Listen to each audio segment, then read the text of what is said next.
And I came back from a tour a year or so ago, and I got I'll tell you the story exactly as it happened, and then I got a call. My secretary said to me, I was only literally home for one day.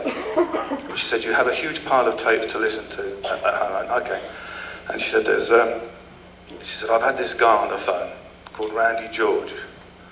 And I said, I don't know him, Ken. She said, I know him. He said, while you were away, he sent a tape with his band, and he wants to know if you've listened to it. And I've said that you haven't, obviously, because you've been away. And I said, well, I'll go away tomorrow. And I'm sure Randy won't mind me saying, she said, oh, can you rake through all of the tapes? I said, there must be 100 here. She said, rake through them all, find it, and listen to it, because you're away for another 3 weeks. And I know he's going to call back, and he's going to drive me potty if you haven't listened to it.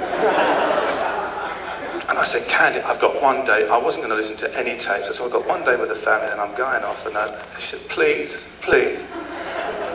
So I raked through these tapes, and I found the Ajalon tape, and I put it on. Now, I've got to tell you, the majority of tapes that I get, at 99%, are horrendous. I mean, we do write to everybody, and I'm reasonably honest as best as you can. I mean, you can't, I mean, to translate, if a tape is really horrendous, you sort of write things like, not quite the sort of music I'm into, things like that, you know.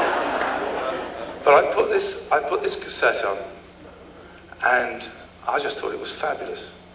And I actually played it 3 times all the way through, just to make sure that it wasn't because of the situation that I thought it was special, and it really was. It was something very special.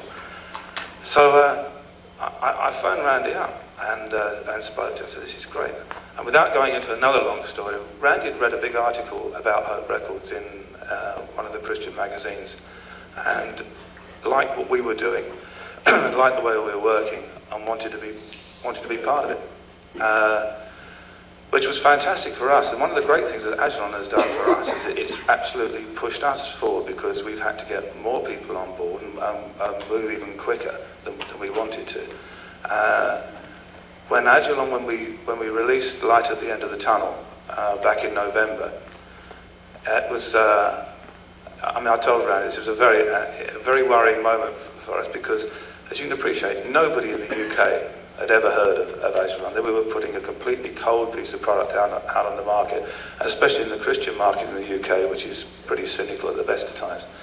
And the most amazing thing was, on the 5 national Christian broadcasting networks that we have, Light at the End of the Tunnel was Record of the Week on every single one of them, which completely knocked us out. It was fantastic. And they also...